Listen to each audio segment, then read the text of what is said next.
Nimereturn, walinichuja, walinidisturb, but I'm still here na kill stuff. Nikiendelea kubuild craft yangu na niko na watu wangu wenye na wapatia value, walikuwa zaidi ya watatu na cruise nikiwapatia hii energy. Skiza easy melodies, together we are a symphony. Abi na kucheki ndani, Hazel pia ako nami, amereturn kujenga nafsi, akinipatia nafasi. Ni kama tumekuwa unlucky because nimetumia music ile apparently ina wenyewe, but niko here na wapatia the essence, so unapata the message. Ona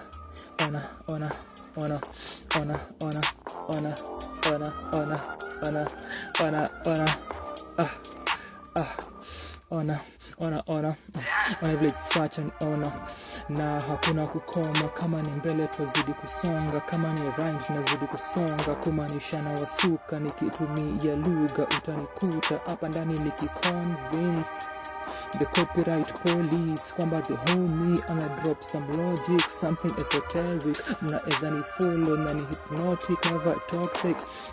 Mufti pia amereturn, amerudi, nazidi kuwapatia this bars na ni groovy, naifanyanga smoothly, nikipiga ishugli na niko na the blueprint kama hover until ikuwe over. Bado mimi niko here nikisema hakunanga fear, nikicommune with my peers before ni disappear.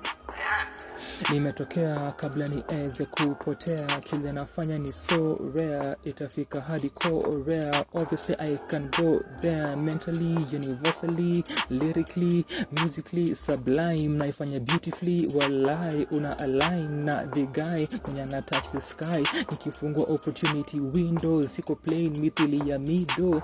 Kila kitu that na do ina fluctuate words na intro, nikiwapatia this flows and I bring all that I can, and we know that I am the one mwenye mtaitanga hero, na amerudi shiro na ni evo. Nitapika hata wakinivunjia mwiko kwa sababu situmi wino.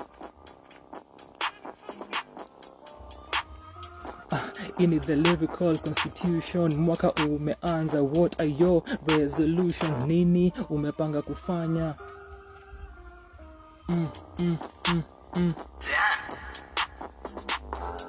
I am the healer, mini kama tincture, unani mix ni absorb, hope unapata taswira.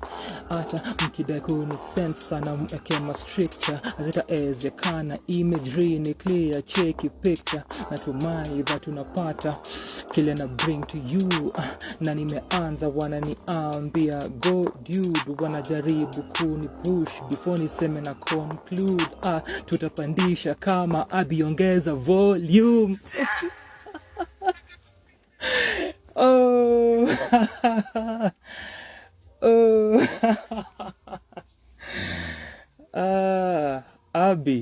Abi nimekupatia nitwangaje, that's a drop nimekupatia, unaweza itumia.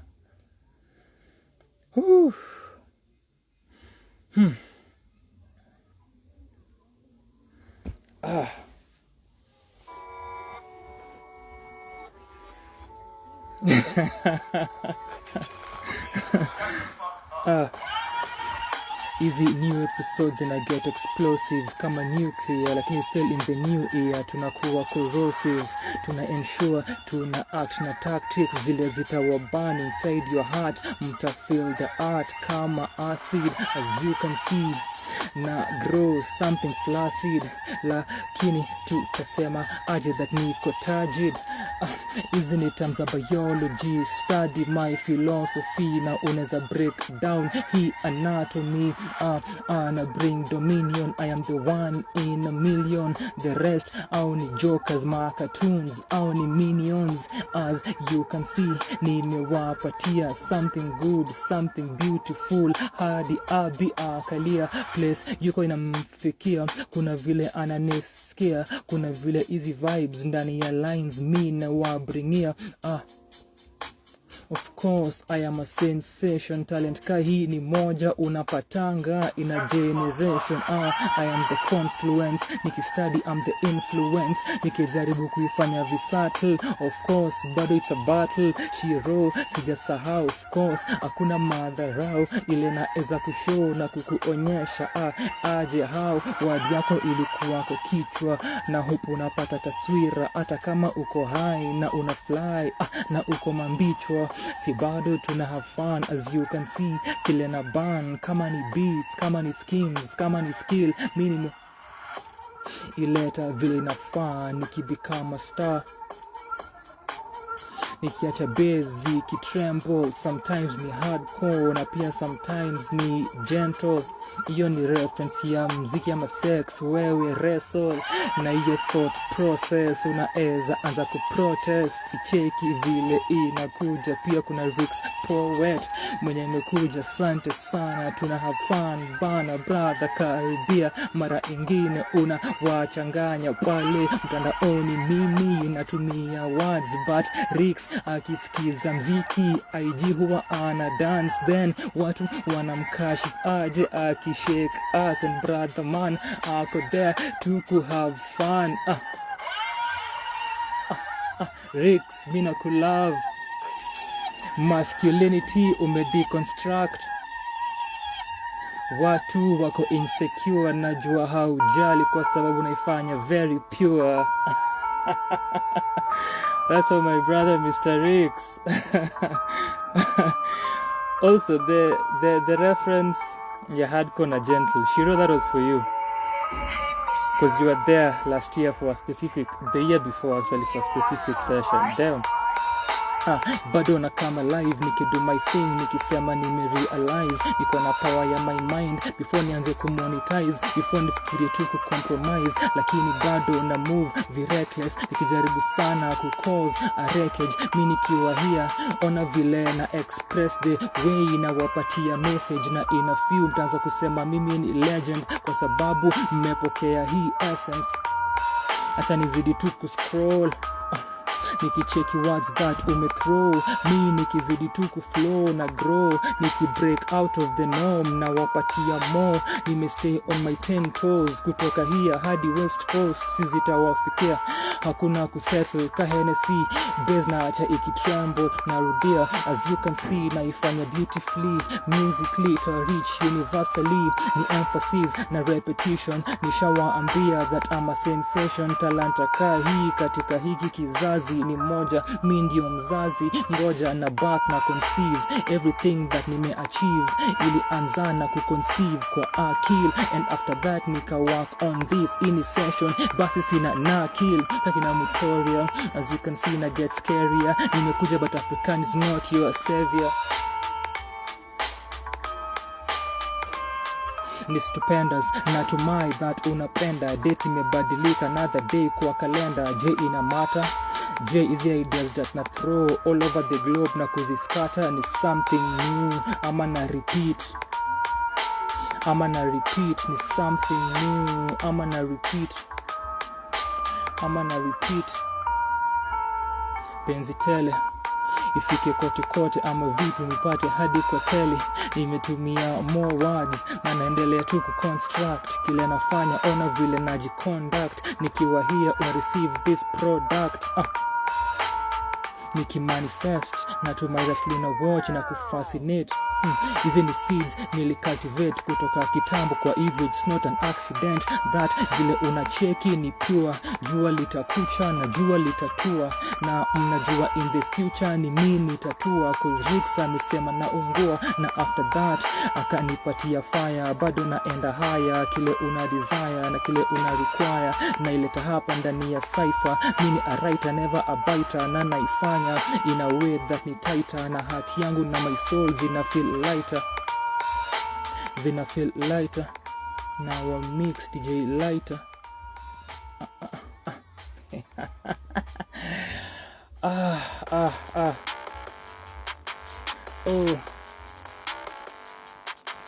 Oh.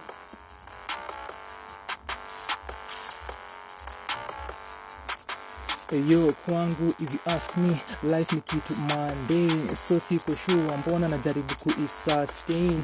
Wanasema ini story tu za feng shui, assemble everything jalishi kani Monday ama ni Sunday. Wesu naji challenge kutry kumanage hivi perfect. Naji organize ki-MOP, cold as ice. Life ni parody, God is such a joke.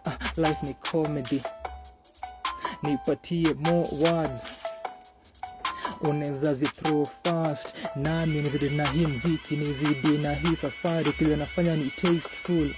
Isi kitu insipid, as you can see, mimi natumia hii mziki kujikam, kujipacify na kujenga spirit.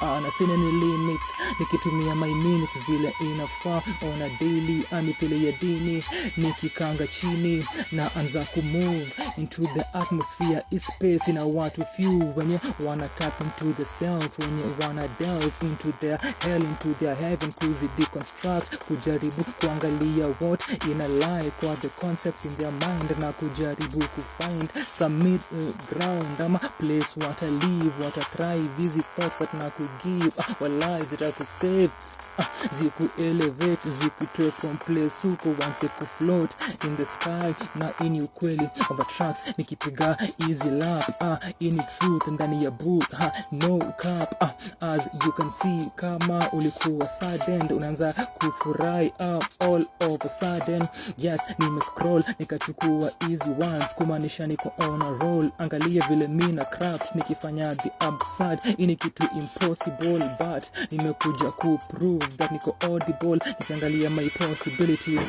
niki-lean, niki-incline like this to my proclivities. Na nimemeka choice kukuja kutumia voice yangu necessarily kumake hii noise.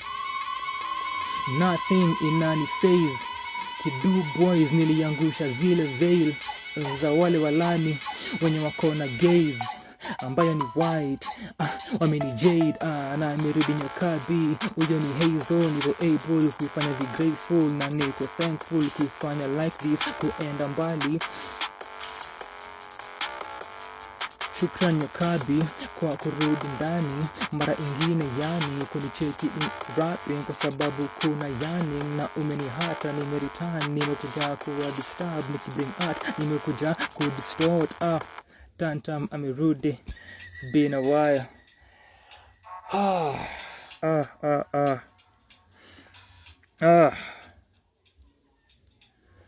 They disappear, but nime come to the fore from place nilikuwa before kutoka nyuma. Na nime come kuwa show easy seedlings ambazo niligrow, ambazo nilisow, nazirip. Nishamaliza everything, nimekuja kudismember, whether ni Jan ama November ama December, hata tukuwe gone. Najua for long mtaimba easy songs ndani ya your hearts, nikibreak easy norm. Na ni hapa mina belong.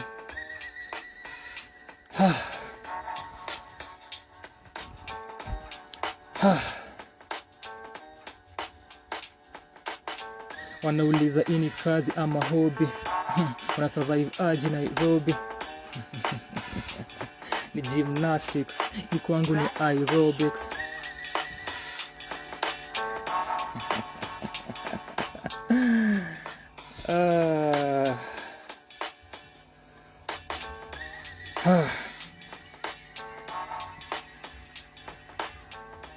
This was supposed to be a very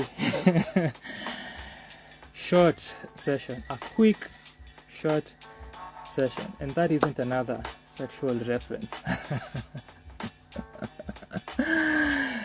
Inafaa kukuwa a writing session. This is supposed to be a writing session, as a matter of fact. Shiro, asante for the words. Asante sana. Asante sana, asante sana. Hey, it's been a long time. It's been a long time since I did this. Almost a year since I did a freestyle live session, a live freestyle session. Naja, niaje. imekuwa forever, tangu mwaka uliopita mwezi wa 5 Mei. Hiyo ilikuwa mara mwisho nilifanya a freestyle session on Instagram, and the last time I went live was in July, ever, which was on YouTube for sana kwa sana. Hata the live itself ya freestyle ilikuwa on YouTube. But here we are. I wanted to do a brief freestyle session, then niandike. This is a tradition kwa yule aliye familiar. For some reason, since 2022, nimekuwa nikiandika live. So at the turn of the new year, with this Gregorian calendar that we are living with in this part of the world, mutaka nikuje nikuwe na a session, an interactive session where I am writing and I am creating with you. So inakuanga determined na wewe. My only job here ni kuandika. Everything else you determine, everything else you direct and you influence. I am only writing. So what happens ni we pick a theme, an idea, a topic, a type of beat, a type of mood. All those things you are helping me choose, you are directing, then mi kazi yangu ni kuandika. And that's literally it. So nikafikiria before ni get into the agenda of the session, which is the writing session, to freestyle kidogo. Now this usually happens in the wee hours. So ina happeningi maybe 3 a.m, 4 a.m, and the calendar turns to the so-called new year. But nikasema tunazifanya differently, nikuja hapa in the evening na to create pamoja. So that's the reason I am here, that's the reason you are here, in case you didn't know. Hence the title, freestyle, and in parenthesis, live writing session. So this is a writing session. So start grinding your gears, start thinking of something ungetaka niandike about, ungetaka ni create, and we shall get into it. A topic, and everyone is contributing. Hakuna a linearity to it. Unaweza sema a topic, someone else might pick the kind of beat. So the way that zitakuja, we'll just go with that flow. If you feel you have an idea ungetaka ni explore in writing, you comment randomly, then we shall decide on the type of beat. Pia useme the kind of beat ungetaka to go over, then tuna create, naandika. So the way that I want this to happen ni I want us to take kituka 15 to 20 minutes, maybe for 2 or 3 topics that we'll have, or 2 to 3 ideas that we'll have.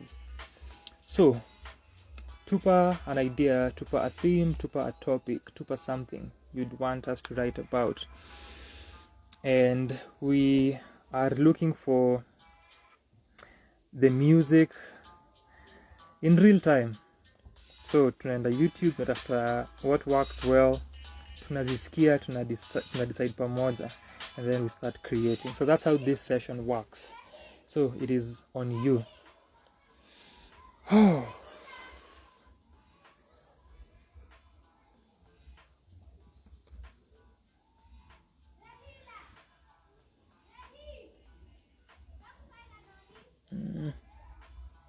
Let's see. Haya, shukran to Mwanaja, shukran to Shiro, Mr. Amon kucheki, Hazel, Babo's also here, Rix,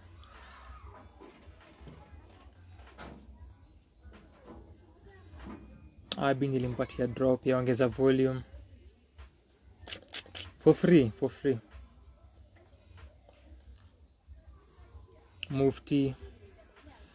So asante sana kwa kuwa hapa. So a brief history of this. I have a book here ready kuandika. So I have done 3 of these sessions.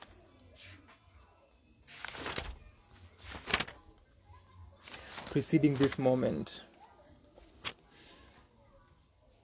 This moment niko na Babu, niko na Shiro, niko na Abi, niko na Hazel, niko na Mufti. So the first one ever ilikuwa 1st Jan 2022. Beginning ya 2022. and I went live at 4 or 4:30 a.m. and that's how this started. It was very spontaneous. The idea was, if anyone shows up, that is the only way I'll create. If no one shows up, I won't do anything. So people showed up. Now we created live. Matekwa ni aje, karibu sana kwa hiki kikao cha uandishi. So that was the first time I ever did a live writing session. Yeah, that's 2 years ago. Wow.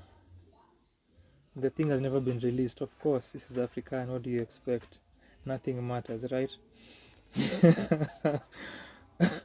I'm repeating the obvious, Nothing new. So, the idea ilikuwa dictated na two people, Abe na Mavo. And Abe alisuggest death / the afterlife. And Mavo akasuggest death ya 2021 / beginning ya 2022. So, as you can see, Mavo alibuild on what Abe alikuwa amesuggest with the idea of death. But akasema death ya 2021 / beginning ya 2022. So I combined the ideas. So if two ideas itakuja, I'll take those three, however many ideas that naweza handle, haijalishi. So please give me ideas. So we had Abe na Mavo. So you can make itakuwa visible, but yes, here. Abe, Mavo, death. And then the verse I wrote was this one. This was the verse. Beauty kutoka kwa garbage, basil, plant-based, mipango za ku-alter diet. Nihisi yes. Does it matter in the after, in the past tense, kuwa quiet? So this was the verse that niliandika. Ilikuwa short, maybe 14 or 16 bar verse. That was the first one.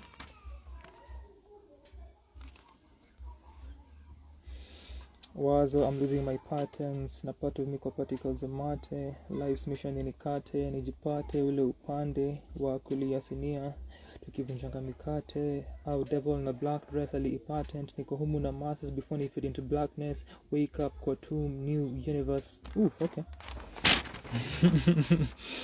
That was the first one. Then ya pili li happen, I think in April, na nilikuwa hapa na Hazel na Babu wenye wako hapa nasi as well. Hii nilimaliza. I was supposed to revise this thing, edit it. I never did. Of course I don't do anything with my existence. Babu alisuggest misogyny in people, in brackets, hip hop. Hazel akatupatia picture, and the prompt was a young, melancholic, mysterious man kwa dark alley, flickering streets, abandoned catwalk, walkway, and there was a kitten, and that was the premise that we had. Kwa young, melancholic, mysterious man akitembea kwa alley. Existential crisis. Sawa, let's go. Let's go. So that was the idea from last year in April. So Babu and Hazel gave us what we worked with. Babu and Hazel, the misogyny, and then the young man mysteriously walking kwa dark alley with flickering lights. Then I created characters, an observer. There was an observer, a man, and a kitten that I created as the concept, and then this was the idea. This was the verse, the song, the thing. Amuna. Hi Amuna, how are you? That was the verse that we create. And it's interesting how for the first time here, when we created pamoja, there was the idea of time. And this one as well had the idea of time. So the way that ilianza ilikuwa away from calendars, time continuum, binadamu kuwa inventful, wengi watatamka huwa peaceful, see you, siku ikipick through, me you, tunaeza see who's above, their soul yake see through as well as zetu, azijua before tuseme sala zetu, because he made you, anajua kesho kila utaweza, perfect time ya makesha na manovena. Flip side huwa eventful time, napenda kutake walks, caught in thoughts, good na evil, view madingo, bribing cops, vibing not na corrupted folks, cooperating not, lucky na unlucky, witness most, passing cops, playing certain songs, on and on, pattern cyclical, maisha cynical, kuwa alive and young, worst traits za individual, obscure in the dead of the night, head rush, forget plight, world normalize calamity, and over and over and over and on and on and on it goes. That was in April. Kisha, there's an idea here. Anyway, let's know. The last writing session was last year, 1/1/23, in the wee hours again, and I was here primarily with Jill, who gave us the premise and dictated everything. So hisia na mood was reflection, beat ilikuwa sax, lo-fi jazz, hip hop, maudhui ilikuwa anger and heart. Here the premise was here, and then the creation followed thus. Hii sikumaliza, ilikuwa niendelee, sikumaliza kwa the session, so I was to continue. I just had the first verse, yani the foundation of the idea of what I was going for. So nilikuwa nimeset the premise, nilikuwa nimeset msingi wa the entire thing as I saw it kwa my mind, nikiconceptualize. There is a way that inafaa kudevelop up until its conclusion, but sikuweza kuimaliza in that session. Nikasema I shall do that later, never did so. Of course, I don't do nothing with my existence. This one was again on and on, ilijiripit again, repetition. Kuta za chumba za rik, miasma za bleed. Kuta za chumba za rik, miasma za bleed, torment, morning, open, honest comments, on and on and on and on, and echoes droning from the safest universe, water zoning out. Hisia zilipower down, hifia ingia, wana float on yote affection, wame squeeze, intuition ni nabii, wali isiwa lakini wali believe, wangeyepuka possibly, sawa wameruka horribly into limbo, evil odyssey imesi tamati deplorably, and whatever. So here we are on the 01/01/24 existential crisis. Okay. Kind of mood beat rather. What beat do you want us to create over? I need to do this in 15 to 20 minutes. So 00:24.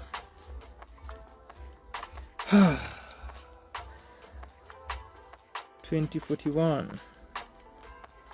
So existential crisis.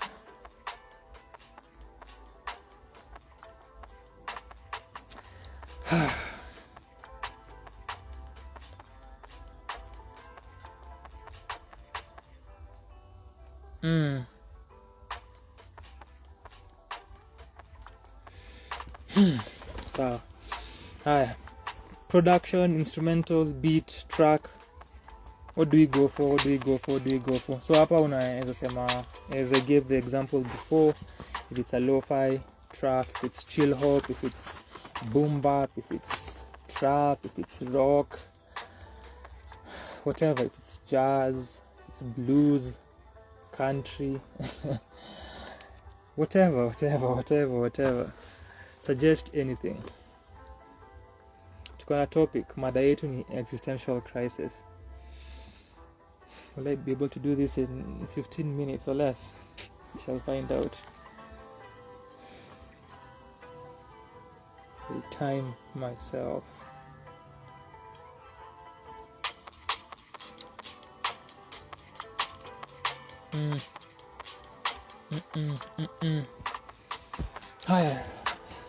Niambie the kind of music, the kind of beat.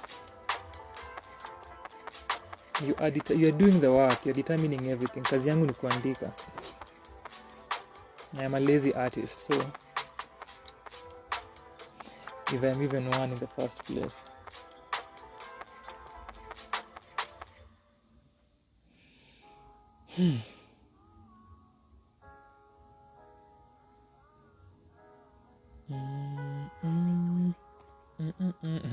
Rock. Ooh. So, every time I ask for suggestions during easy sessions, after setting the parameters, I ask myself, am I sure this is the right thing to do? Because naambiwanga tu anything, sa naambiwa rock. So let's see.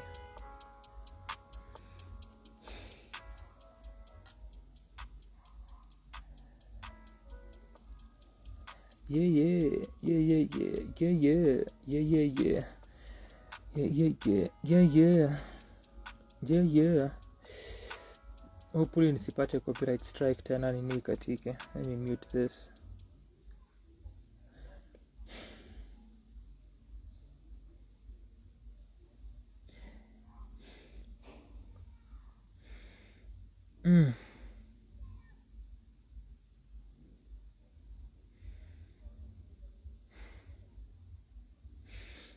So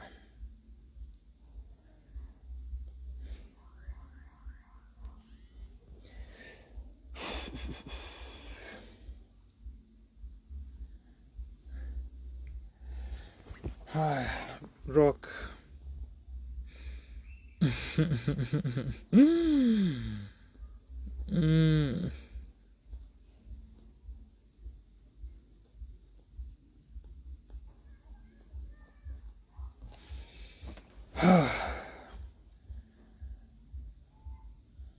As always, network ina misbehave nikiwa session.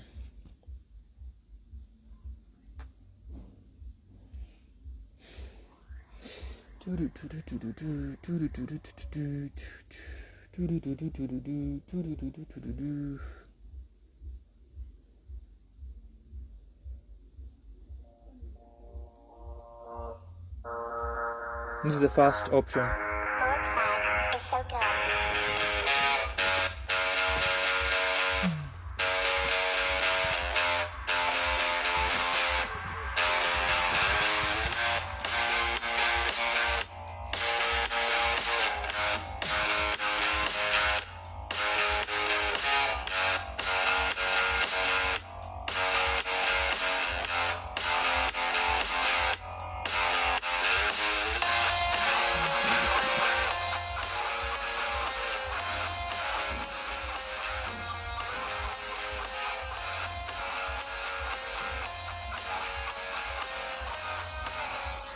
Let's staki ku overthink. Let's go with it.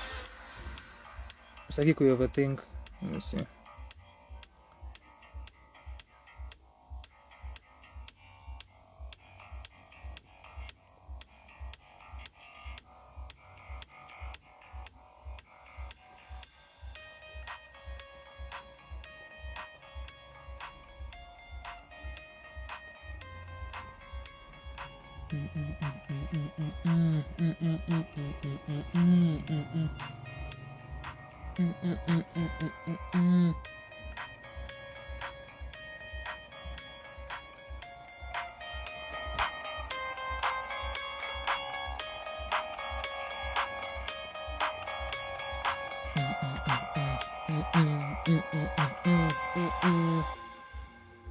That's the one. Sitaki nianze kutafuta ati beats. That's the one. Haya. Lord's bag is so good.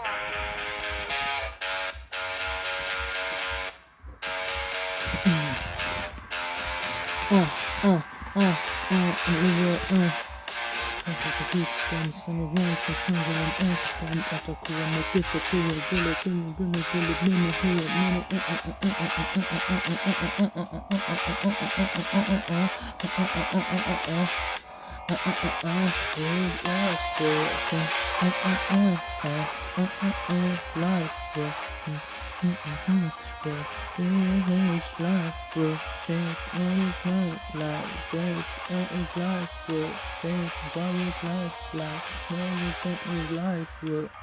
Why is life like this? Such a crisis. I hope to die quick. Is life like this? It's crisis. It's such a crisis. I wanna die quick. Was life like this? It's such a crisis, and I hope to die quick. Why is life like that? Is life worth it? Why is life like this? It's such a crisis. I just hope to die quick.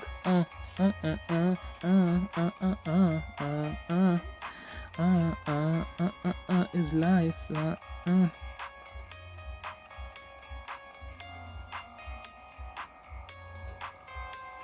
Is life worth it? Why is life like this? Such a crisis. I just hope to die quick.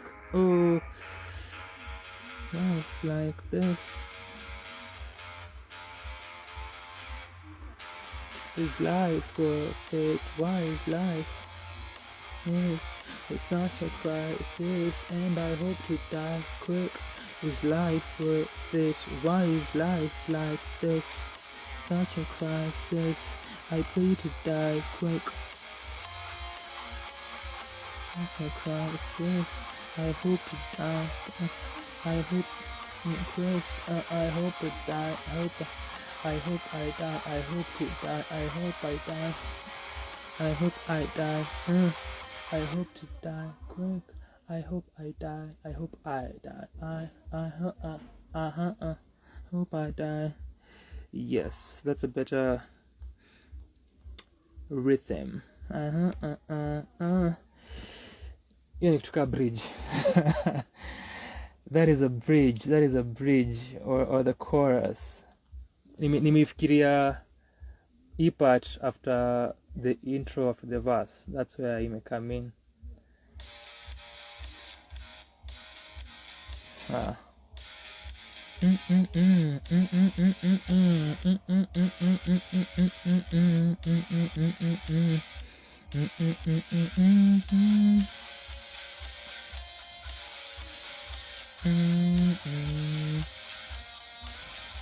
And guess what the name of the beat is? Take Me. Oh, what is coincidence?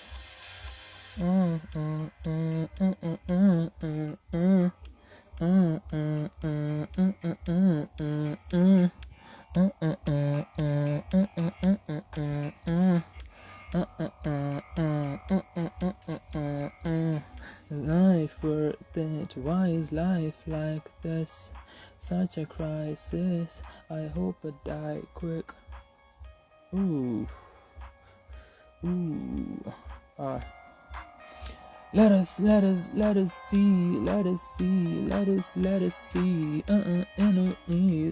see.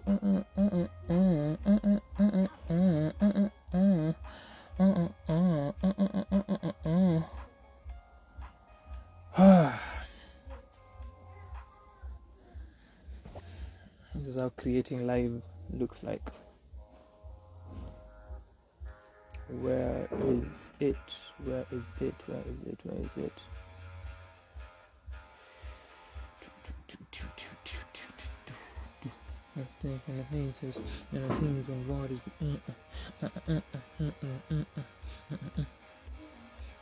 On a constant search for meaning, on a constant search for healing, on a constant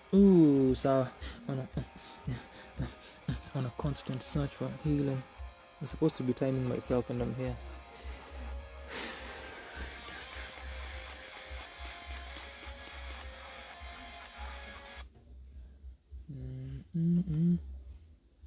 Let's see whether I heard it.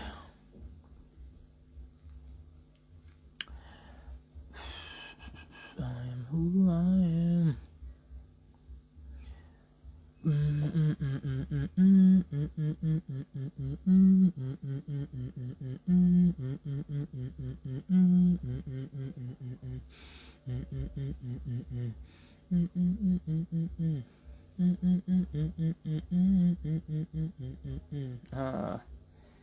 Okay.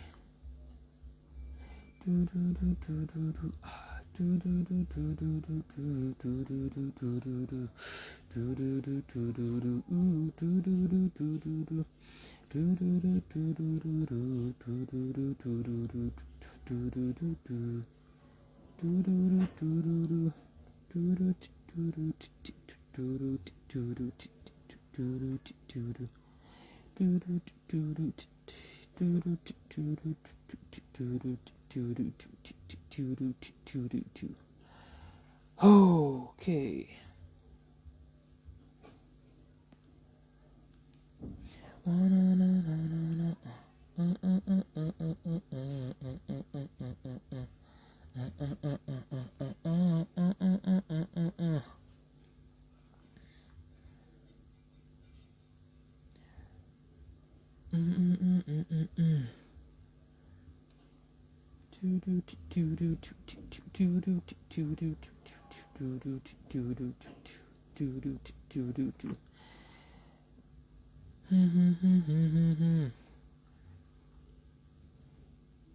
Open, send to.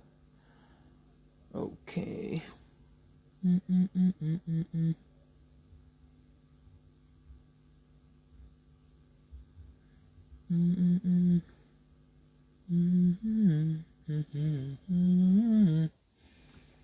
I am transferring the beat on a constant. What did I say? On a constant.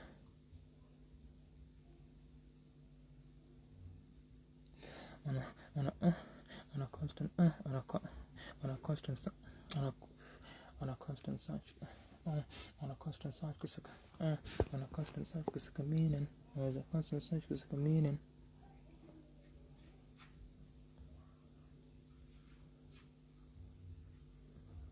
On a constant search kusaka meaning. On a constant search kusaka meaning. On an endless. On an endless. Yes. On an endless constant. Endless. On an endless. On a constant. On a constant search. It sounds soundless. On a constant search. On an endless search. On a constant search. But on a constant search for a meaning. On an endless search could have to mean. Yes. On a constant search could have to meaning. On an endless search could have to healing. That's better.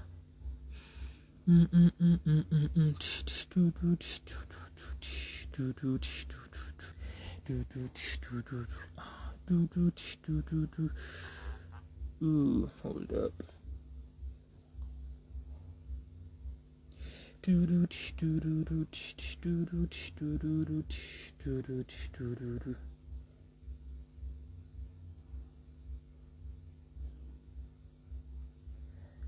Am I struggling? It's easier to YouTube anyway.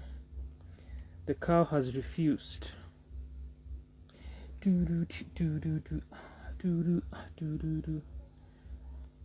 just have to keep replaying it.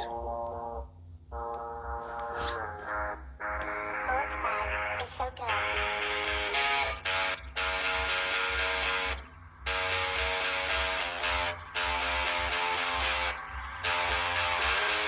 On a constant search with the meaning, on an endless search with the healing. Yes. On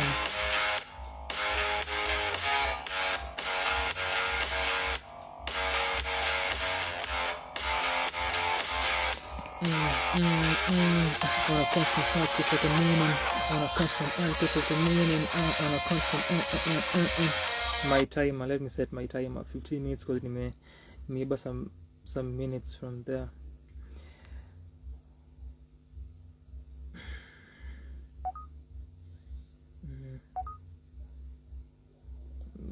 No. Hi, my timer is on.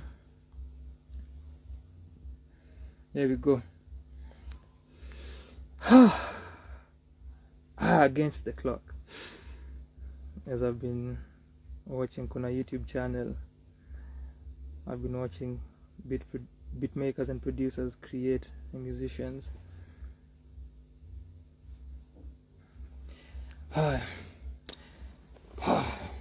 Let's get down to business. on a constant search kutafuta It's so good. on a constant search kutafuta meaning, on an endless meaning.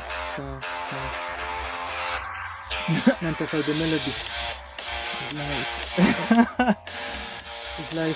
Is life worth it, or is not? Life worth it? Why is life like this? Such a crisis. Life worth it? You miss out the melody. Is life worth it? Or is life like this? Is life worth it? Why is life like this? Such a crisis. I hope I die quick.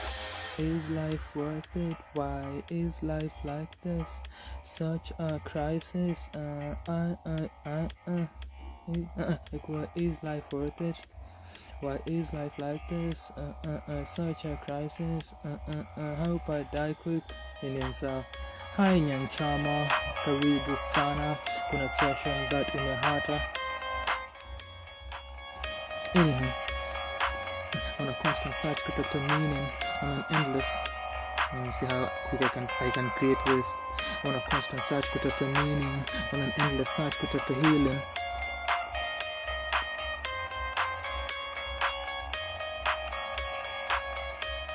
Search kutafuta healing. On a constant search kutafuta meaning, on an endless search kutafuta healing. Constant searching. Another day, another another day, another day, another day. So on a constant search kutafuta meaning, on an endless search kutafuta healing. Another day, another grieving. Another day, another grieving. Yes, another day, another grieving. Another day, another grieving. Another day, another grieving. On a constant search kutafuta meaning, on an endless search kutafuta healing. Another day, another grieving. Another day, another grieving. Yes. Another day, another grieving. Another day, another grieving. Another day, another grieving. And just keep repeating this thing manually. Another day, another grieving.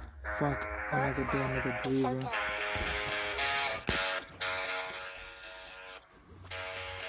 Oh, I have to remember I'm against the clock. On a constant search kutafuta meaning, on an endless search kutafuta healing. Another day, another grieving. Fuck, another day, another grieving. I mean a feeling, I means, and open my eyelids and I see universe, I sings and everything as I crisis. Yeah, another grieving. I mean community, I mean community, I mean community. I mean community, I mean nimejaribu vibing, I mean nimejaribu vibing, I see, I mean nimejaribu vibing, Ivan, nimejaribu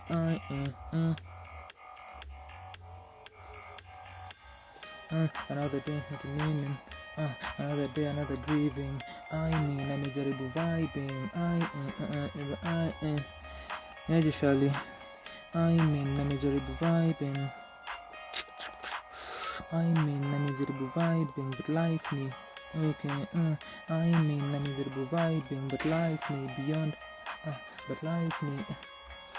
But life ni less than anything. I mean, nimejaribu vibing, but life ni.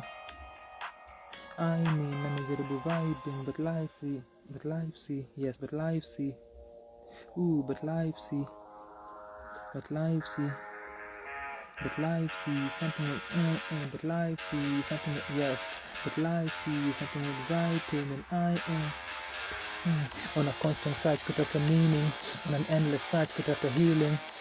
Another day, another grieving. Fuck, another day, another grieving. I mean, nimejaribu vibing, but life sees something exciting, and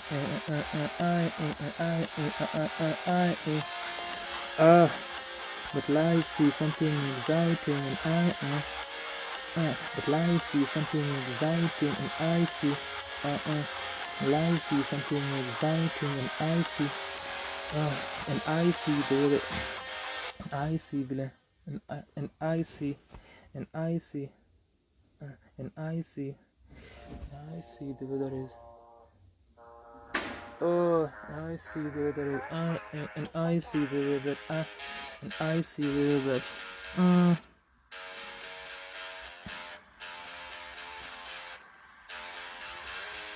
on a constant search kutafuta meaning, on an endless search kutafuta healing.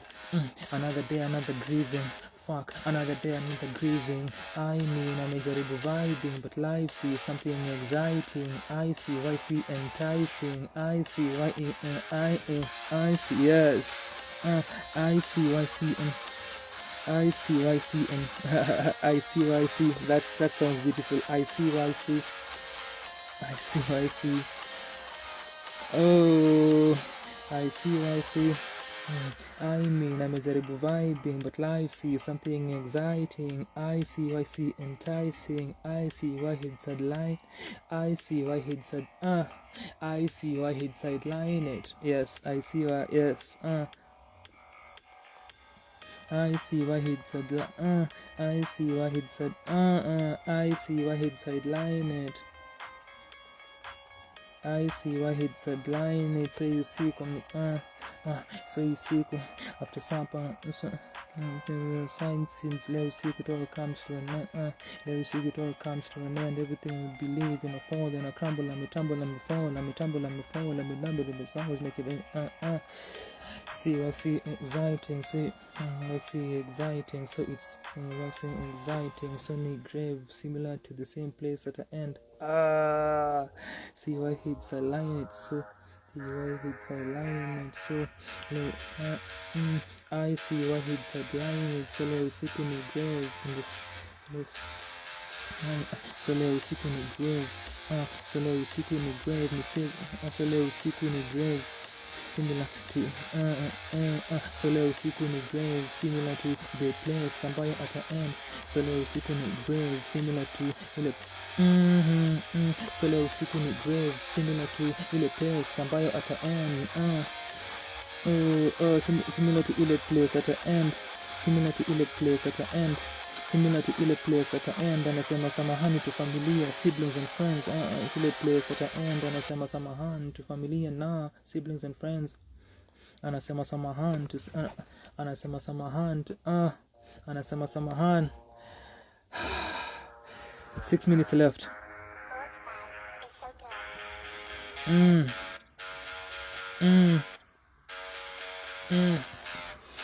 Anasema samahani. Let's see kwanza. On a constant search kutafuta meaning, on an endless search kutafuta healing.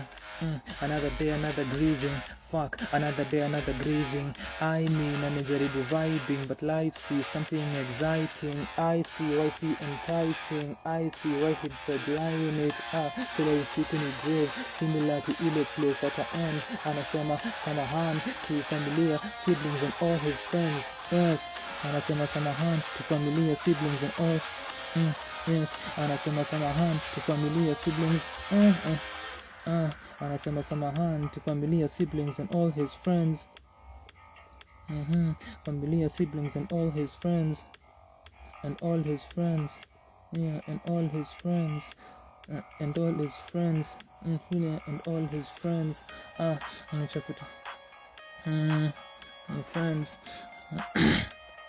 Firewood, wakifikiri kuhusu childhood, and all his familiar siblings and all his friends. Hours ago wakitafuta fire, all his friends. Hours ago wakitafuta firewood,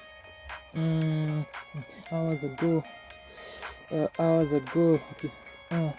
ago wakitafuta firewood, hours ago wakitafuta firewood, walireminisce kuhusu childhood. Wakitafuta firewood walireminisce. No, wakitafuta firewood walireminisce kuhusu childhood. Walireminisce kuhusu childhood.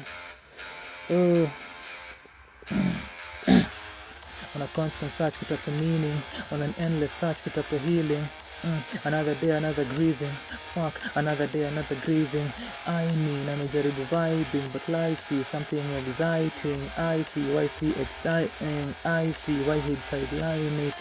So leo usiku ni grave, similar to ile place at the end. Anasema samahan to familia, siblings and all his friends. Hours ago, wakitafuta firewood, wali reminisce kuhusu childhood.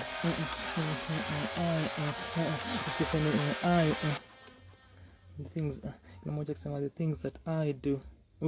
Kuhusu childhood. Wakisema childhood. Kwa sasa hii ni summary.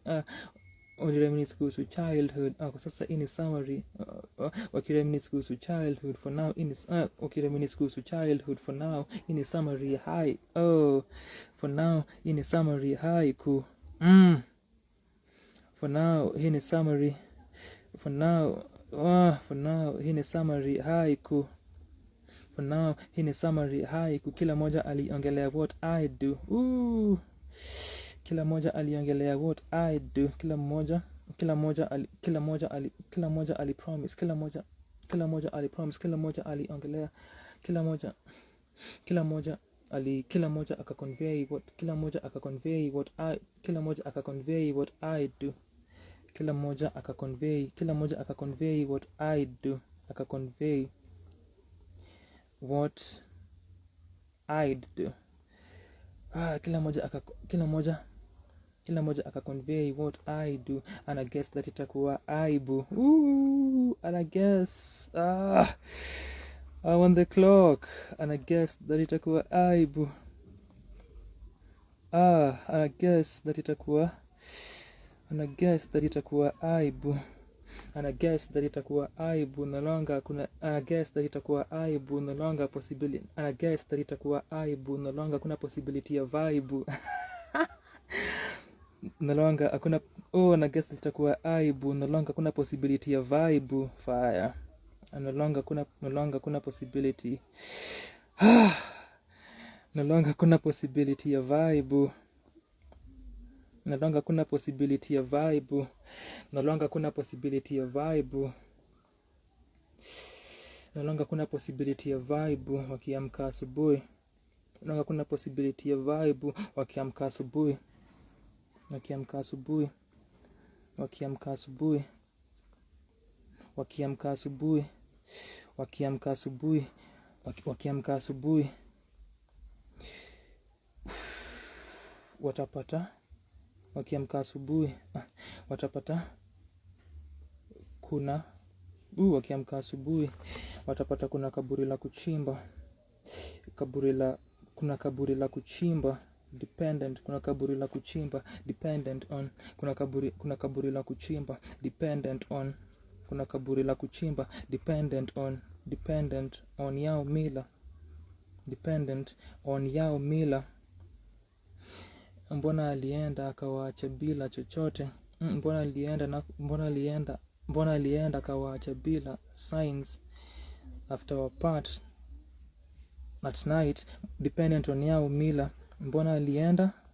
Mbona ameenda?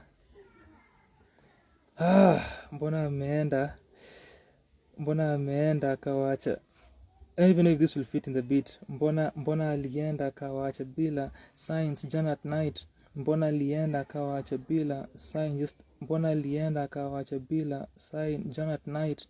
Mbona itakuwa imalize the bar. Mbona ameenda akawaacha bila sign jana. Mbona alienda akawaacha bila sign jana. Mbona alienda akawaacha bila sign yesterday night. Mbona alienda akawaacha bila sign jana night akiingia jana night akiingia kwa Simba. There we go. Mbona ameenda akawaacha bila. Mbona ameenda akawaacha bila sign yesterday night akiingia. Mbona alienda akawaacha bila sign. Sign yesterday night akiingia kwa Simba. Sawa. Yesterday night akiingia kwa Simba. That's akiingia kwa Simba.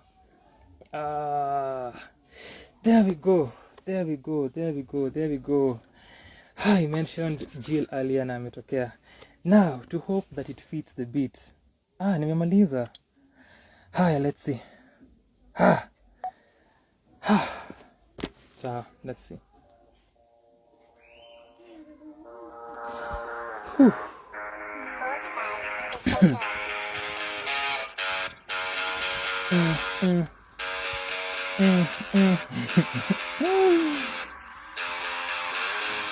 On a constant search kutafuta meaning, on an endless search kutafuta healing. Another day, another grieving. Fuck, another day, another grieving. I mean, amejaribu vibing, but life sees something exciting. I see why see enticing. I see why he'd sideline it. So leo usiku ni grave, similar to ile place at the end. Anasema samahan to familia, siblings and all his friends. Hours ago, wakitafuta firewood, walireminisce kuhusu childhood. For now, hii ni summary haiku, kila moja akiconvey what I do, and I guess that itakuwa aibu. No longer kuna possibility ya vibe. Wakiamka asubuhi watapata kuna kaburi la kuchimba, dependent on yao mila. Mbona ameenda akawache bila sign yesternight akiingia kwa yake is simba. Is life worth it? Why is life like this? Such a crisis, I hope I die quick. Is life worth it? Why is life like this? Such a crisis, I hope I die quick. Is life worth it?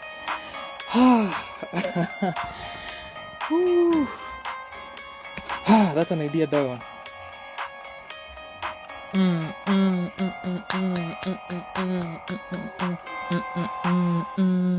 Is life worth it? Why is life like this? Such a crisis, I hope I die quick.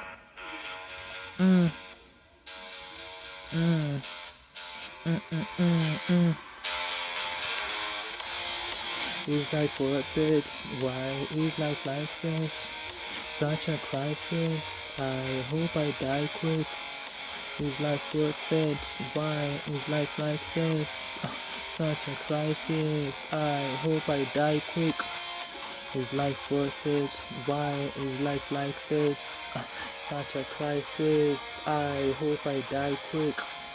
Is life worth it? Is life like this? Such a crisis, I hope I die quick. I don't know if Shiro is still here, but there goes existential crisis. Yes, Shiro ako hapa. Hazel, Babu, Shiro, Nyanchama na Abi. Thank you. That's the concept. That's the concept. Let me do it again. Another idea ikuje. Let's do maybe one more. Another idea ikuje. That was from Shiro. So, Hazel, Babu, Abi, Nyanchama, unipe idea. On a constant search kutafuta meaning, on an endless search kutafuta healing. Another day, another grieving. Fuck, another day, another grieving. I mean, amejaribu vibing. I see. I'm gonna leave my place. Alright, tena. Bird's vibe is so good.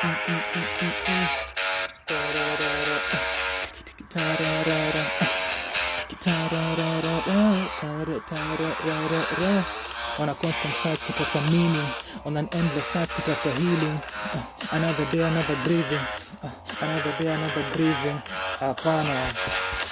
The fuck is so perfect. Should be there.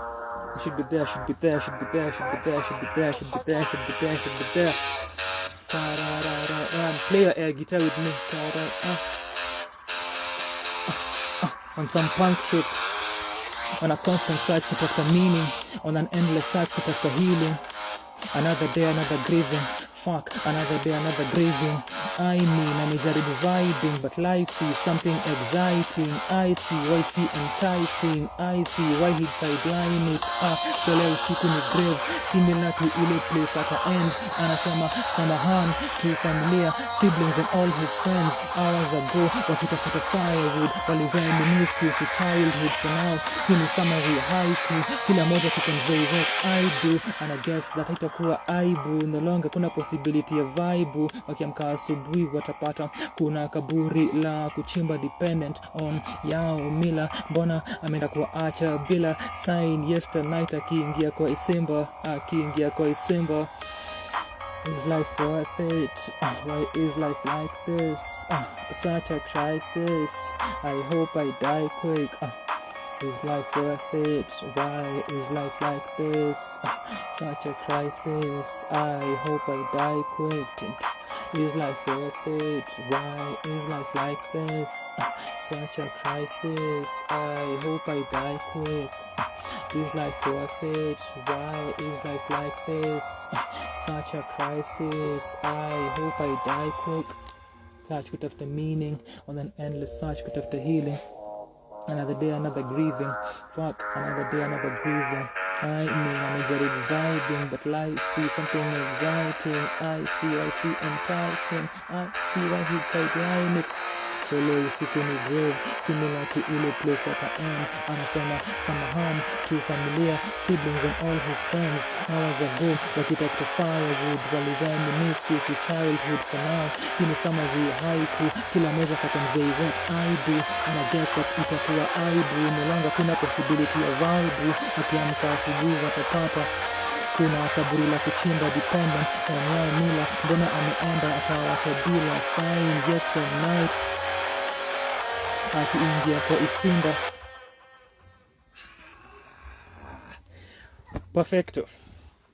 Perfecto. Done. Another idea ikuja.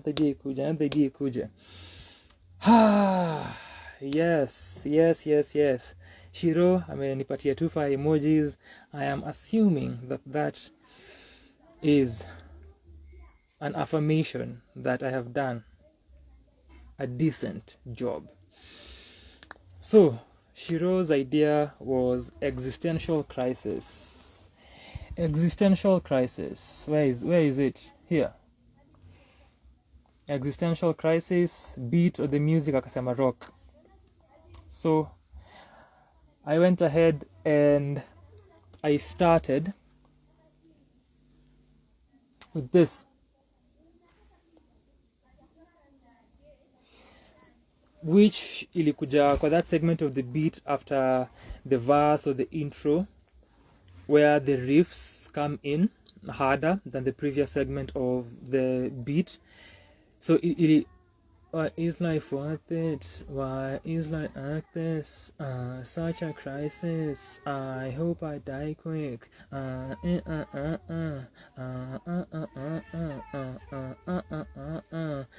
hope I die quick. I hope to die quick. I hope I die quick. The good thing ni it's on record, so I'll rewatch nikumbuke the first melody that nilipata, because ilikuwa more accurate than the subsequent ones, I feel and I believe. So that's the good thing. Shiro says exceedingly. Merci beaucoup, Shiro. So that's what I started with. Is life worth it? Why is life like this? Such a crisis. I hope I die quick. And I was using the I sound. Life worth it? Why is life like this? Such a crisis. I hope I die quick.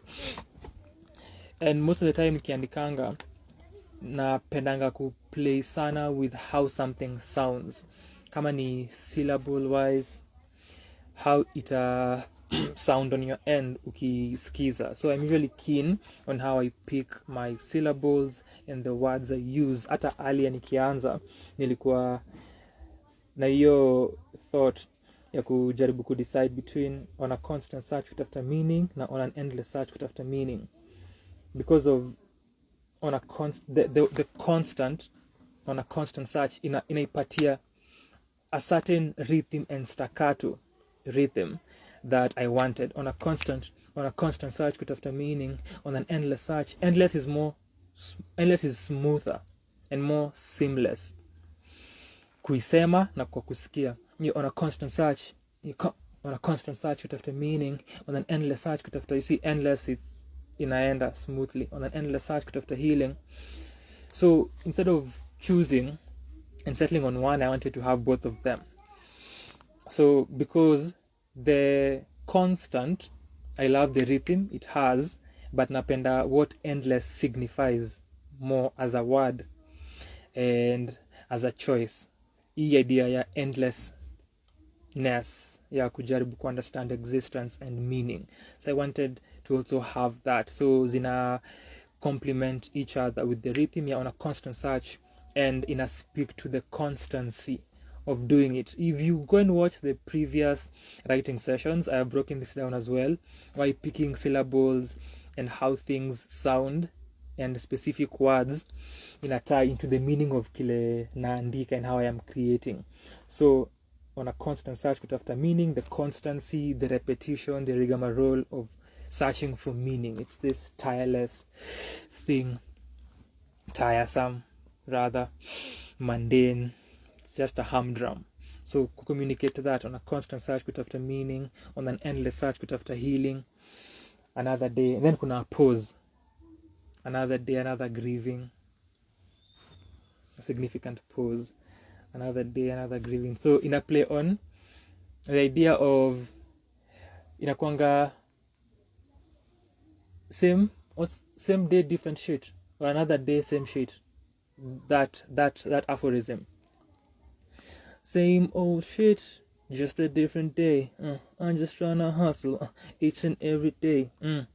So another same shit, another day different day, same shit. So again, it speaks to the constancy and the endlessness of it all, this thing, your life, another existence idea. So another day, another grieving.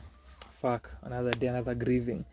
So the grieving of life itself, the grieving of the search for meaning, the grieving of the search for healing, which is a constant thing that sujipata inaendelea, and you're constantly kama ni working towards healing or some sort of meaning or purpose, and defining those things and those words for yourself, which dictate the way you view the world and shape your world. So another day could grieve these things, but also another day, another grieving the literal meaning, grieving what's happening in life and existence, and grieving what's happening in the world. So ikona hiyo layer again, grieving each and everything that happen in existence, but also the third layer, the grieving ni anaongea, and the character that tuna focus on atakuwa grieved at the end of this song, at the end of this poem, at the end of this piece. Atakuwa grieved because anadai. Now it's another grieving, adding on to the many layers, and also the grieving of other people as well, wenye watapitia through the same. So ikona all those layers, and that's why I'm repeating another day, another grieving. Another day, another grieving. And the existential crisis thing, you keep hitting roadblocks in attempts za understand vitu na make sense of things. So you're also grieving the loss and the impossibility we kuwa able to find easy meanings na define things and tying into existence. So that's the another day, another grieving layer. And so as you can see, with these 4 lines alone, on a constant search after meaning, you got a lot of oral similarity to on an endless search after healing, the structure and the sounds, and then another day, another grieving, another day, another grieving. Repetition in a tie to the repetition and the cyclical nature of existentialism. So that's why nimeifanya, the repetition, the mundanity, the mundaneness of it all. So I am using this technique deliberately to tie to the meaning of the work and the concept, the idea. So that's why Pia, again, after that segment, we get into another repeating rhyme I mean amejaribu vibing, but life sees something exciting. I see why see enticing. I see why he'd sideline it. Repetition, again, similar to this search ya meaning, ya existence, similar to what nimefanya with the structure earlier. So repetition again in a tie to the entire concept, existential crisis, and this repetition and the cyclical nature of it all. So the personas were the piece are two. Kuna the observer, the I who is speaking, na anaongea for the large segment, for a large part of this piece ni the narrator, the observer, the I, the inakwanga the omniscient I who is speaking here, because anaweza ona kila kitu na anajua kila kitu. And then kuna the another grieving applying twice to the narrator, the persona, the observer na the character mwenye pia anazungumza.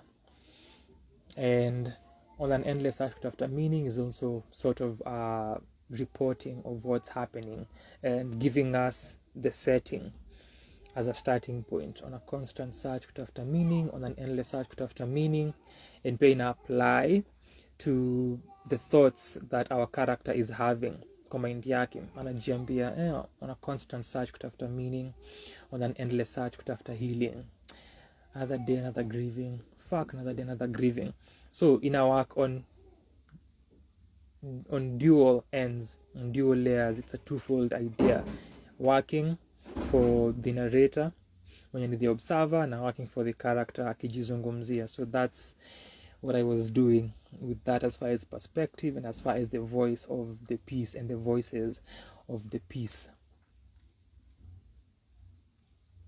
So I mean, that's why I'm saying I mean amejaribu vibing. People tell you stop overthinking, just live life, vibes and inshallah. Amejaribu, imekata, the thoughts zimekuwa nzito. So I mean amejaribu vibing, but life sees something exciting. So that's the observer. Then observer pia anasema I see why see enticing. I see why he'd sideline it. And I understand why anaweza kuwa na such thinking, na such ideation. And I understand completely. And kuna an aspect of empathy there yenye the observer, who's the narrator for this segment, ako nayo for the character na what anapitia. So then the next layer, so leo usiku ni grave as a consequence of where you go mentally, na emotionally, na psychologically. The narrator na to inform the observer na tuambia, so leo usiku ni grave, kumaanisha kuna gravitas to this, kuna a seriousness to this. And why is this grave? Why is this crisis so serious? Why should we listen? Why should we pay attention? Anasema similar to ile place at an end. So it's ni wordplay. So leo usiku ni grave, similar to ile place at an end. So with that line, it as a listener inaku make aware of, oh shit, kuna kitu ina happen hapa, kuna place tunaenda. Because I'm saying it's serious, it's grave, but also leo, then it's leo usiku. Leo usiku, your immediacy, your urgency, nikisema ni leo usiku, I'm also tying to the urgency of the message, the urgency of what is about to happen and what you're supposed to be paying attention to. Similar to ile place at an end. So kuna a current moment ya leo usiku, which is grave, and between that and ile place at an end. So what is happening in between? What is this thing? So that's the idea. Then anasema samahan to familia, siblings and all his friends. And that right there also inaongelea resolution yake ile ameamua kuchukua. Then we move from the present. So anasema samahan to familia, siblings and all his friends. Then we move to what was happening during the day or before this moment. So hours ago wakitafuta firewood, walireminisce kuhusu childhood. So it's an ordinary thing. that I am counterbalancing with this graveness that nime introduce with those two lines. So leo siku ni grave, similar to ile place at a end. Anasema samahan to familia, siblings and all his friends. I am counterbalancing that gravity. Now this memory that I'm bringing in, this light thing, activity that happened hours ago akitafuta firewood, walireminisce kuhusu childhood. Very mundane activity, mundaneness again, but this time the mundaneness imekuwa seen and introduced in a different light. So I'm playing around with ideas and concepts. So earlier, this is a village setup. So that is also something important that I wanted to have for this concept, existential crisis. It subverts a lot of things. So the idea here that I wanted to explore new concept, you're putting this in a village setting, in a rural setting, in a rural area. That's why kuna concept ya firewood and reminiscing kuhusu childhood. Then nikasema for now hii ni summary, haiku, just ni wordplay tu, wordplay. For now hii ni summary, haiku, kila moja akaconvey what I do. So when I said for now hii ni summary haiku, nilikuwa na thought ya kuendeleza the idea, niseme it's similar to how life yake ita end up. Life yake ita end up kwa such a summary. Na hata early this morning ama yesterday nilikuwa naongea na mtu akiniambia kuhusu how unsettling death is, ukifikiria kuhusu eulogies or even headstones, you become few words, and that's how life yako inakuwa compressed, and that's what you become after living for this number of years and existing as a human being, as this entity that experienced materiality on earth, and you'll disappear. You'll turn to memories, you'll turn to anecdotes, you'll turn to stories, utageuka hearsay,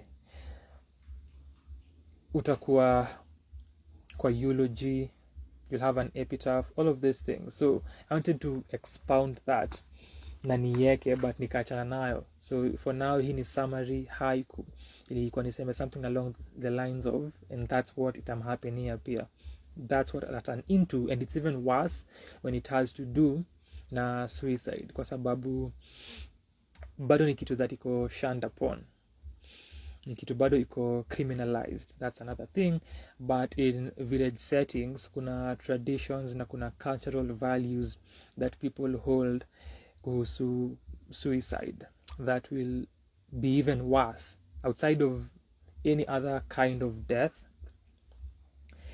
You'll still become a memory, utakuwa an epitaph, utakuwa a story, utakuwa all of those summarized things, but it's another layer on top of that that makes it worse when it's suicide, traditionally, culturally.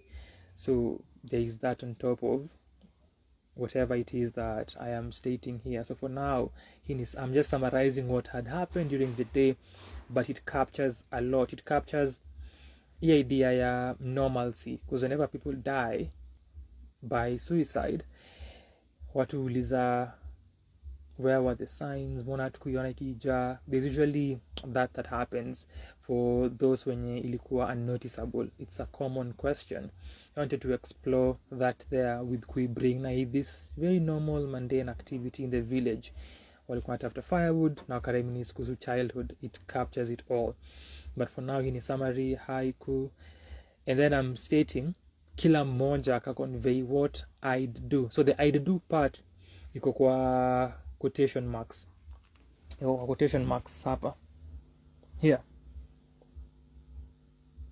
So apart from reminiscing kuhusu childhood as they are picking firewood, everyone was speaking about ambition. So this speaks to ambition. Kila moja akisema what I do this and this, I do this and this at some point in the future. Again, with life and death, kuna the idea of ambition and dreams and a future that people and we look forward to.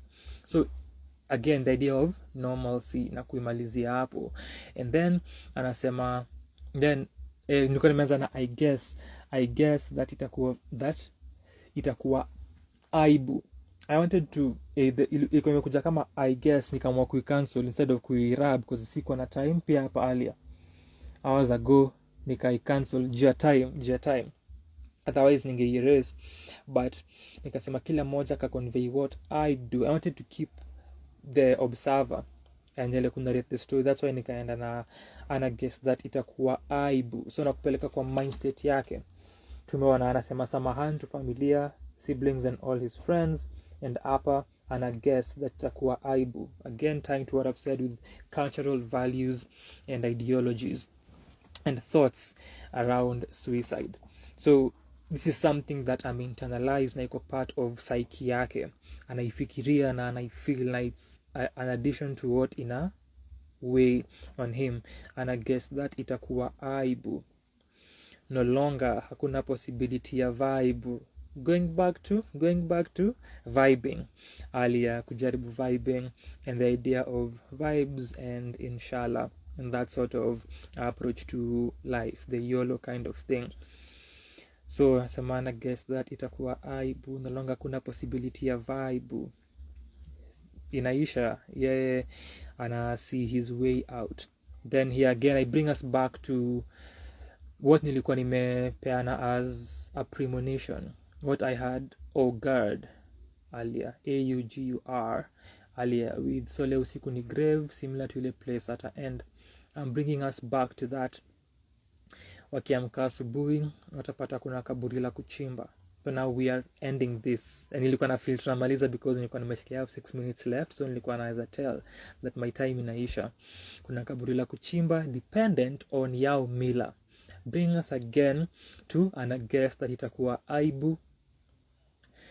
Na anasema samahani to familia, siblings and all his friends. But the idea nikisema kuhusu suicide and its relation to African traditional values na ideas, this is the reason he introduce line ya dependent on yao mila. So what does the culture and the tradition say kuhusu suicide? And those when you wanna decide, that's the way for them out. So is there even a grave to be dug for him, or fate yake ni tofauti? So dependent on yao mila, is it kutupwa kwa forest na kuachwa? What will happen to body yake? Dependent on nimefikiria tekayo. Dependent on yao mila. And then now here, dependent on yao mila, mbona ameenda akawaacha bila? So now again sapa tunaingia kwa this last two lines.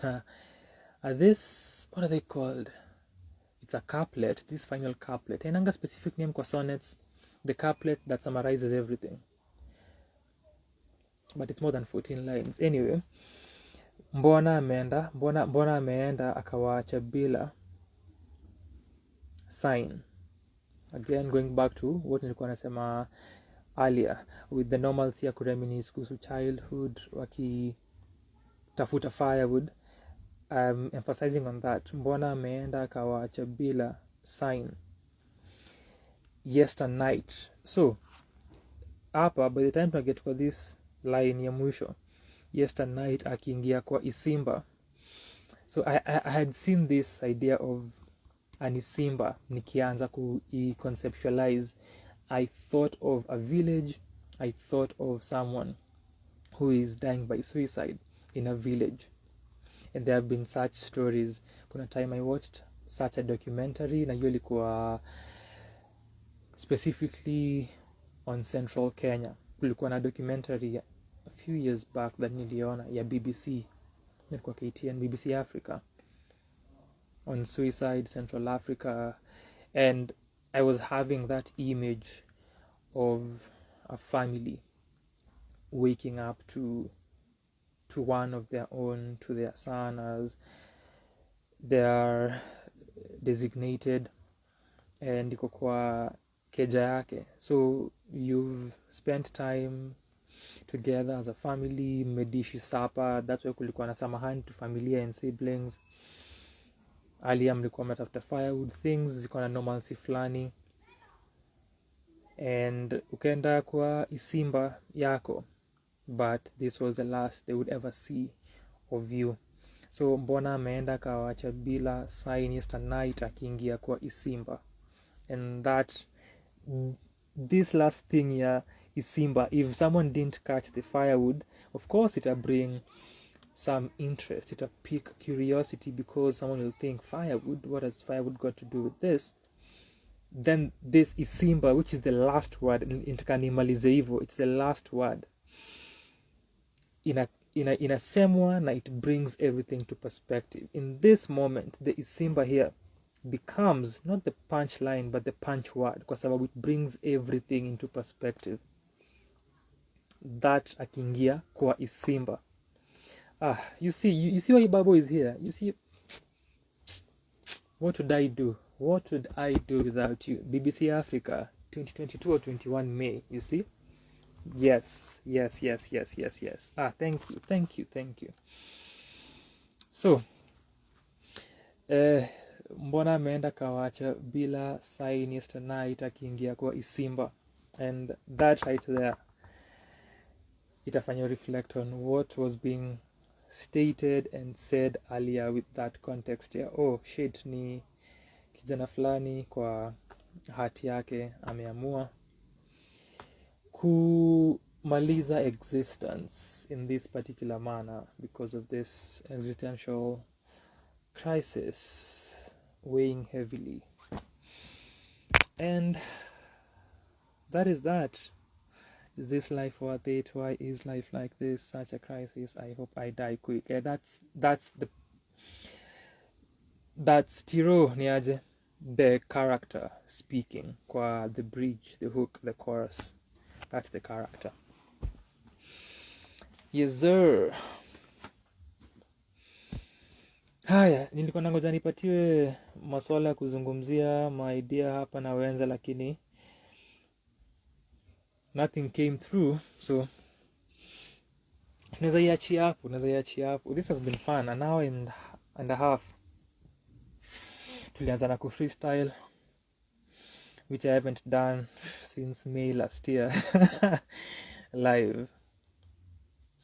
So different. Shukran to Shiro na Hazel for the words, for the participation in that manner. Shukran to Babu, shukran to Nyanchama, Tiro mwenye amekuja, Naja alikuwa hapa earlier, Jill, Shali, Wamboi alipitia, The Wamboi, not Karori mwenye alikuwa anataka freestyle, hajatokea. Amuna also passed by. Matekwa was here. Naja. So it's been amazing. Amon came through. Hiya. I am done. My work is done. Whew. It's been such a long time since I did this.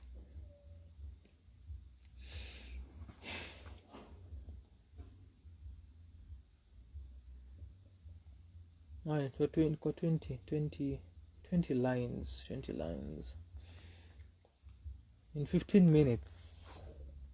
Yes, that's the verse. Just confirming. Sijatumia chat GPT. Evidence is there, and you've seen the book all through. Hi. Now you can return to your existential life. Thank you for your service.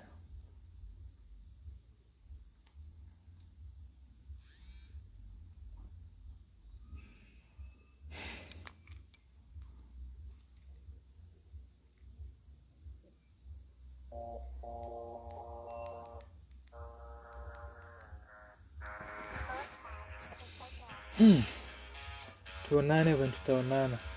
So Hazel, to respond to your question for the earlier session that ilikatizwa, I am not pursuing anything. This was our usual live session that happens on the fast.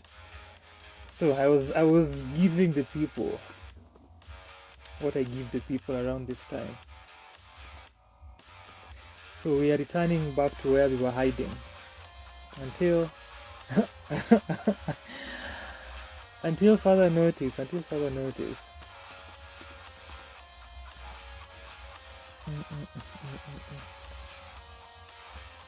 Do people still do Instagram lives? I was thinking about that earlier.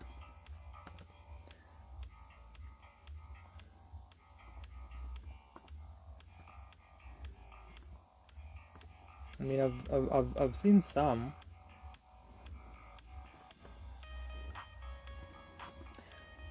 Babu na Hazel, do you stream any live content, and where do you stream from?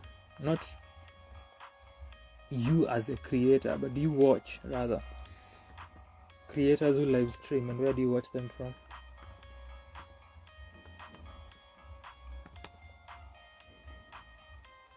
I am big on watching creators on YouTube. I watch a lot of creators on YouTube creating live, and Twitch.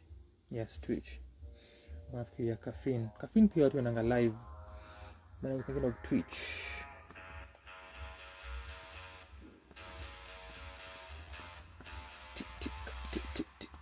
That's what I have, melody.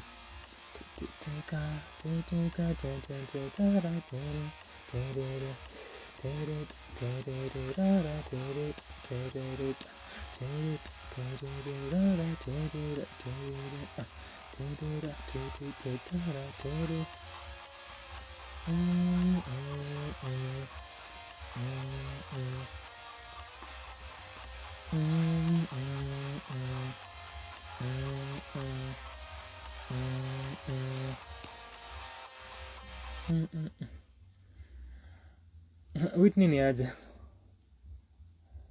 Welcome home. Takama the agenda of the day isha malizwa. We are done. But karibu sana daktari. My community kuna madaktari. Babu ni daktari, Whitney ni daktari. Serious professionals. Hizo anasema, oh, it was just buzz, figured. And Babu says here or YouTube. I rarely find them live on YouTube. Okay. Hazel knowledge, apart from stating the obvious that I was just throwing buzz, apart from that, answer my question. Be useful. And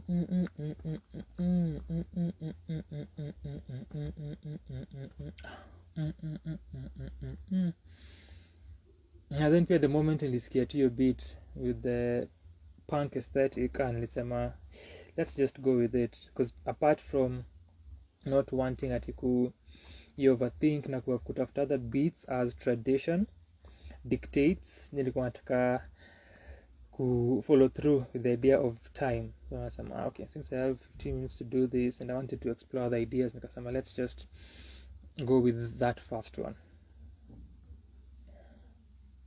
Yeah, I unexpectedly rock huko ndo tukaenda.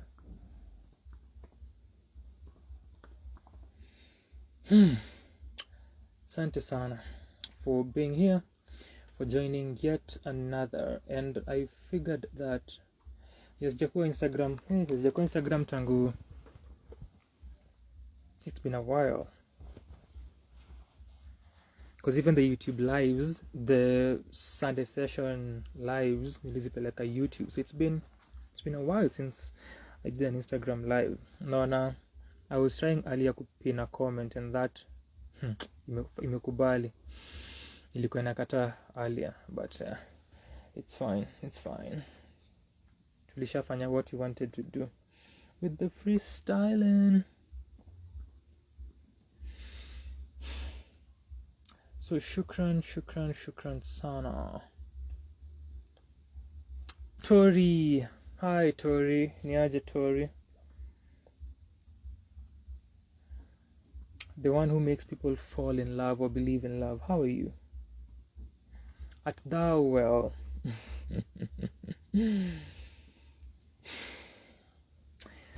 Did your day handle thee with care and love, or not?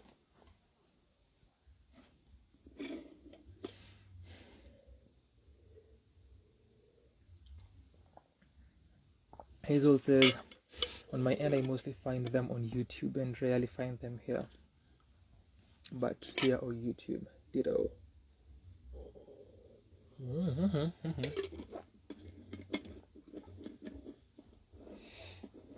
Even 2 years ago nikifikiria about streaming and where I wanted to take this, nilikuwa concerned kwa sababu ya culture ya Twitch in Kenya,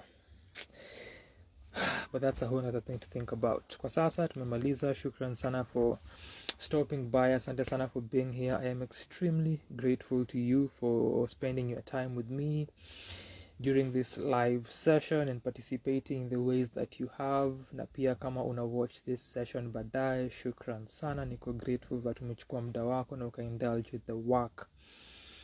Whether ilikuwa amazing or work, let me know.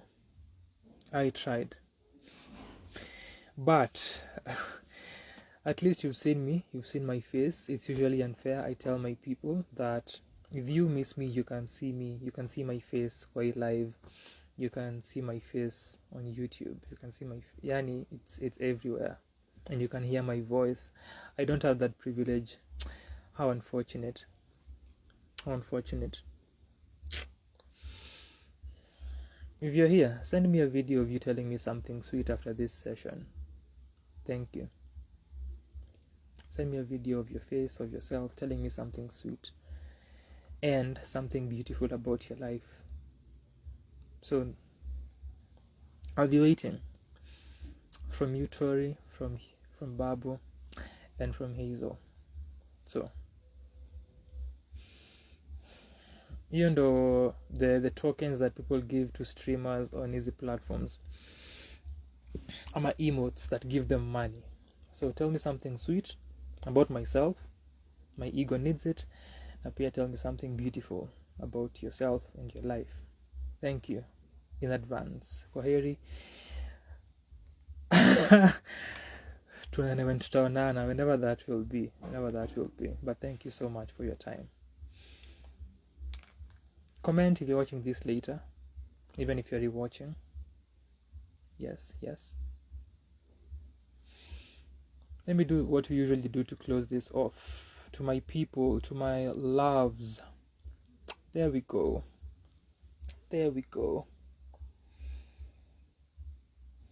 So, whilst I leave this to you, Kwaheri.